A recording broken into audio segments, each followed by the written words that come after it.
Pria ini mengenakan seragam keamanan dengan sengaja untuk menghindari pertemuan keluarga. Dia dengan sengaja mengganti pakaian menjadi seragam keamanan. Dia mulai bekerja sebagai penjaga keamanan di hotel. Tapi pada saat itu, sebuah mobil mewah melaju keluar pintu. Seorang wanita cantik yang luar biasa turun dari mobil. Ketika semua orang mengira dia datang mencari seorang pria kaya, namun wanita cantik itu langsung pergi ke samping pemuda itu. "Aku hamil, Seng Chen. Anak ini adalah anakmu." Perkataan wanita cantik itu membuat beberapa orang terkejut. Ternyata beberapa hari sebelumnya, pemuda itu saat mengantar pesanan makanan, dia menemukan bahwa wanita itu telah diracuni. Begitulah, mereka berhubungan intim untuk pertama kalinya. Setelah mengingat semuanya, namun, pemuda itu merasa bahwa gadis itu terlalu terbuka, tidak cocok menjadi istrinya sendiri. "Kamu tidak ingin bertanggung jawab. Aku telah berkuasa di kota Beijing selama bertahun-tahun. Aku telah melihat segala jenis wanita. Biar aku beritahu kamu, aku sangat membenci wanita yang materialistik. Bajingan, jika kamu tidak ingin menikah denganku, maka aku akan pergi ke rumah sakit untuk menggugurkan anak ini." Gadis itu mengira si pemuda tidak mau bertanggung jawab. Setelah memukul si pemuda dengan satu tamparan, dia pergi dengan angkuh. Namun adegan ini malah membuat rekan kerja si pemuda sangat prihatin. Wanita cantik seindah ini pun tidak mau bertanggung jawab. Ini juga terlalu buruk. Setelah mendengarnya, si pemuda malah tertawa. Dia mengatakan wanita seperti ini ingin bersanding dengan dirinya belum layak. Semua orang mengira pria itu sedang membual. Namun segera setelah itu, menghitung mundur 3 angka, akan mengguncang pemahaman rekan kerja keamanan secara total.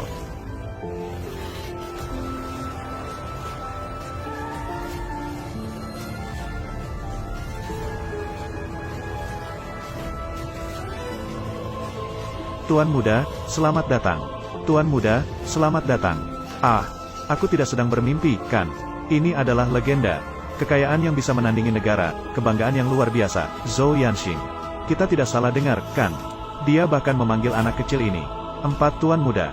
Setelah keluarga mengetahui tempat tinggal si pemuda, mereka segera menjemput tuan muda pulang untuk mewarisi aset triliunan keluarga. Dan si pemuda juga memutuskan untuk tidak lagi bersembunyi. Dia kemudian pulang bersama bawahannya. Baru di tengah jalan, sekretaris memberitahu saya, ingin mewarisi aset triliunan, harus membawa seorang istri pulang. Pemuda itu langsung bingung ketika mendengarnya. "Kemana aku harus mencari istri?" Detik berikutnya, namun, sekretaris di sampingnya berkata, "Tidak, kamu punya." "Siapa?" "Wanita cantik nomor 1 di Zonghai, Cheng Yuyan." "Jangan bicara lagi, Cheng Yuyan. Aku tidak akan menikahi wanita yang materialistis itu." Berdasarkan penyelidikanku, Tuan muda, Miss Cheng memiliki latar belakang yang jelas. Dia baik hati, bukan wanita yang materialistis. Sebaliknya, dia sangat menghargai perasaan. Dia bahkan menarikku ke dalam kamar sebelumnya. Itu karena dia diberi obat oleh seseorang. Kebetulan kamu lewat saat mengantar makanan. Bukan berarti kehidupan pribadinya berantakan. Setelah mendengar kata-kata sekretaris, pemuda itu baru menyadari, ternyata dia salah menyalahkannya selama ini. Salah mengira dia bukan orang yang konservatif. Setelah mengetahui hal ini, pemuda itu memutuskan untuk bertanggung jawab terhadap gadis ini. Namun, dia tidak tahu, wanita itu sudah berada di rumah sakit. Siapkan untuk menggugurkan anak ini. Yuyan sudah siap. Kamu hanya perlu membuat ayah anak ini. Tanda tangani ini. Lalu kita bisa mulai. Ada apa? Ayah anak ini tidak datang. Pria brengsek, penjaga keamanan. Baiklah, aku akan menandatanganinya sendiri. Aku tidak setuju.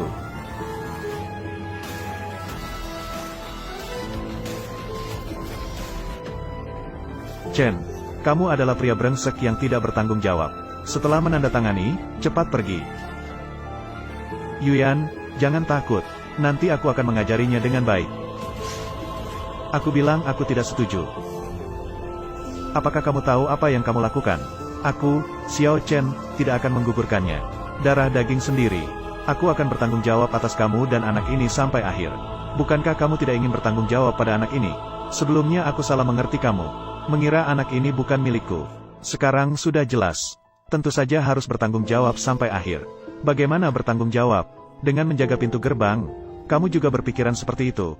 Apakah kamu tahu identitasku? Yuyan adalah putri keluarga Cheng dari Zonghai. Jadi apa? Kamu pikir aku tidak pantas untuknya? Kamu masih punya sedikit kesadaran diri ya? Seluruh Daxia, tidak ada wanita yang tidak layak untukku, Xiao Chen.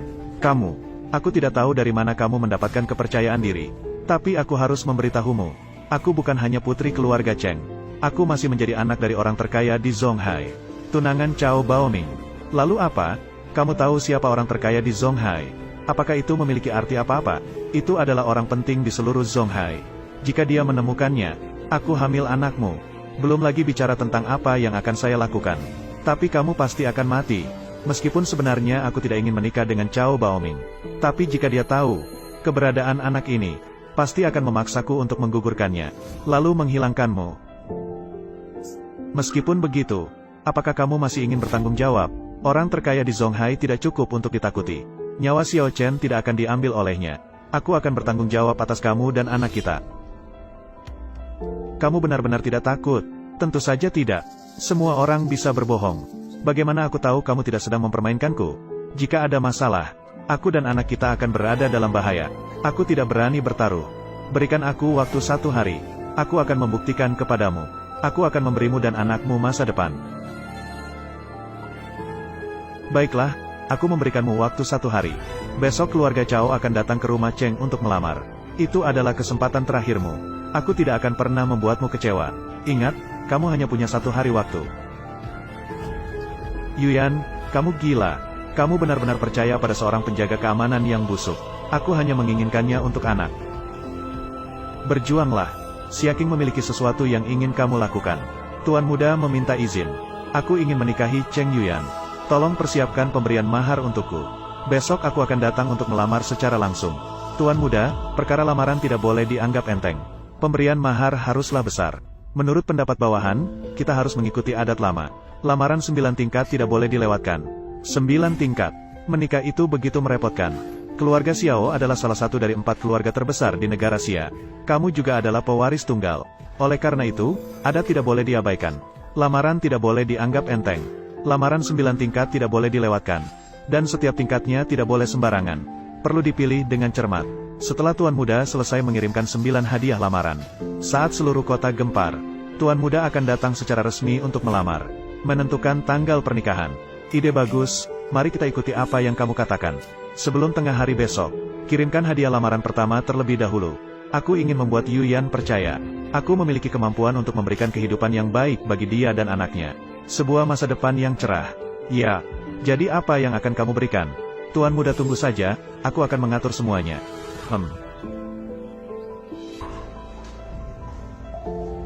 Yuyan, kamu pergi kemana? Apakah kamu tahu? Cao Shao sudah menunggumu setengah hari. Cao Shao datang khusus hari ini, untuk membicarakan pernikahan denganmu. Dia mengatakan bahwa keluarganya bersedia memberikan 1 miliar, untuk membantu perusahaan keluarga kami mengatasi masalah mendesak, melewati masa sulit. Namun, Cao Shao memiliki permintaan kecil. Ini adalah... Sebenarnya tidak ada apa-apa. Maksud Cao Shao adalah percobaan cinta sebelum menikah. Apa ini disebut sebagai syarat? Dia hanya ingin mempermainkan saya.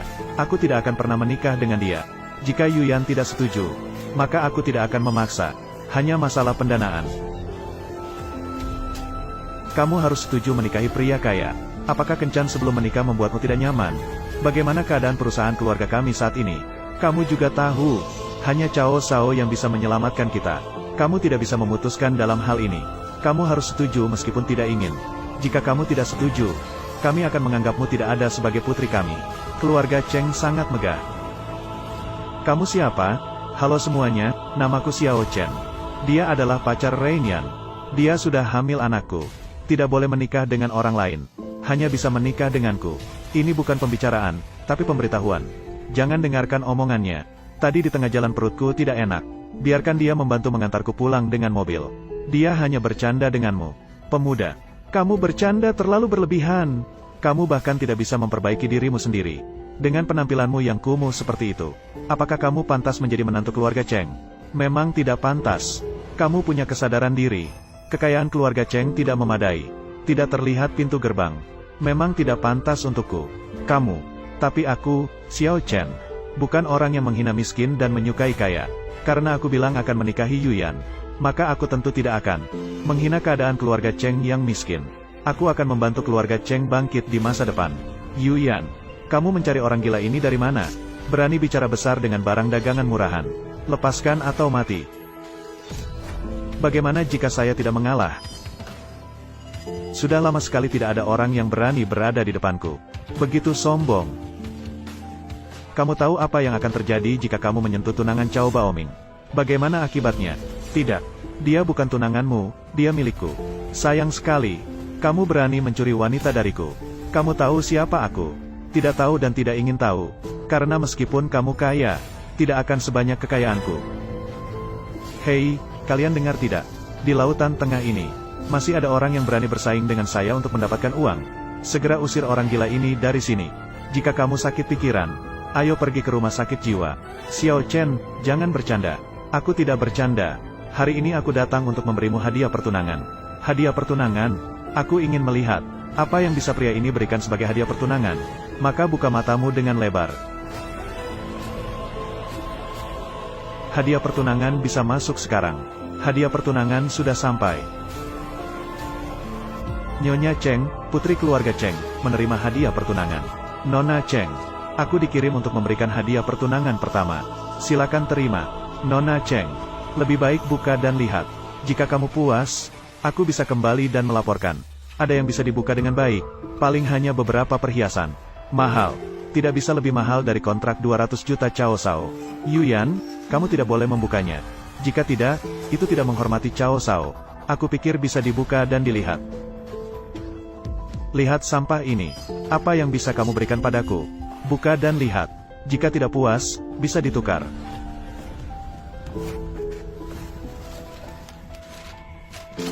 Hanya beberapa lembar kertas yang rusak. Ini tidak ada yang istimewa. Tidak mungkin ada yang tertulis di atasnya. Apa kata-kata romantis yang kampungan? Atau mungkin puisi yang buruk? Malu-maluin. Maukah dia menikahi Rain Yan hanya dengan beberapa lembar kertas yang rusak? Mimpi bodoh. Kertas. Buka mata kalian dan perhatikan dengan seksama. Kontrak investasi. Dia bisa berinvestasi dengan apa? Ini adalah perjanjian investasi. Jumlah investasi 2 miliar. 2 miliar. Bagaimana mungkin? Bagaimana dia bisa memiliki 2 miliar sebagai seorang miskin? Ini pasti palsu. Cao Shao benar.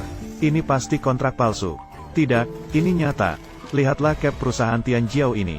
Tidak ada yang berani berpura-pura. Ini benar-benar Tianjiao Capital. Itu adalah konglomerat teratas di negara Xia. Lebih kuat daripada keluarga Cao berlipat-lipat. Aku harus melihat dengan baik. Ya Tuhan. Benar-benar perusahaan yang luar biasa. Sekarang keluarga Cheng kita akan menjadi kaya. Bagaimana mungkin ini terjadi? Dia hanya seorang miskin. Hadiah pernikahan untuk Miss Cheng sudah dikirim. Aku akan pergi terlebih dahulu. Xiao Chen, tadi bibi sedikit ceroboh.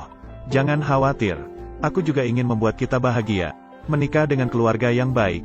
Sekarang tidak meragukan saya lagi. Tidak ada apa-apa. Xiao Chen, mari minum segelas teh. Oh ya.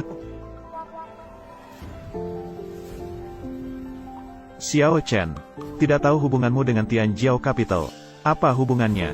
Mereka bahkan mengeluarkan 2 miliar. Sebagai mahar untukmu. Karena aku adalah Tianjiao Capital. Dia adalah putra kecil Tianjiao Capital. Tidak ada hubungan sama sekali. Jadi begitu ya? Apa maksudmu, Cao Shao? Maksudnya adalah, ini adalah mahar. Tidak ada hubungan sama sekali dengan dia. Mari kita lihat halaman terakhir. Orang yang merekomendasikan, Cao Nanzeng. Bukankah ini ayah Cao Shao? Apakah, ini adalah kontrak yang dikirim oleh ayah saya? Orang tadi bernama Cao Dong. Dia adalah sepupu jauh saya. Sudah lama tidak bertemu. Jadi aku tidak mengenalinya. Ternyata lagi-lagi kesalahpahaman. Saya hanya akan mengatakannya. Dari mana anak miskin ini mendapatkan 2 miliar? Minum apa? Pergi sekarang juga. Aku sangat tidak suka orang seperti kamu. Pura-pura menjadi orang kaya desa. Oh, ini adalah mas kawin yang ayahku kirimkan. Kirimkan 1 karung. Mengapa mengeluh banyak? Apa yang dikatakan Cao Shao? Ini menunjukkan bahwa keluarga Cao menghargai kita, Yuyan. Kita bahagia sekali. Seseorang berani mencuri mas kawin saya. Kamu bilang ini mas kawin yang kamu kirimkan. Tentu saja, nama ayahku tertulis di sini. Untungnya aku pintar. Kalau tidak, aku akan ditipu olehmu. Aku tidak suka menipu orang. Ini adalah hadiah yang saya minta dari Zhou Yanxing, dari Tianjiao Capital. Untuk diberikan kepada Yuyan sebagai mas kawin. Petani kampung busuk. Kamu bahkan pantas mengenalnya. Ratu Zhou dari Tianjiao Capital. Xiao Chen, jangan bercanda. Aku sama sekali tidak peduli apakah kamu punya uang atau tidak. Tapi kamu tidak boleh bercanda dengan Ratu Zhou. Kita tidak bisa menghadapi kemarahannya. Aku tidak bercanda. Semua yang kukatakan adalah kenyataan. Aku bilang kamu gemuk, kamu bahkan terengah-engah. Kamu bilang kamu mengenal Ratu Zhou dari Tianjiao Capital. Ajak dia keluar dan tunjukkan padaku. Aku akan berlutut dan meminta maaf dengan menepuk kepalamu. Baik, semoga nanti saat itu, kepalamu bisa menepuk dengan keras. Zhou Yanxing, aku memerintahkan kamu untuk segera pergi ke rumah Cheng sekarang. Hei, lihat, kamu masih berpura-pura. Kamu masih berpura-pura. Datang dan berikan kepadaku. Berhenti.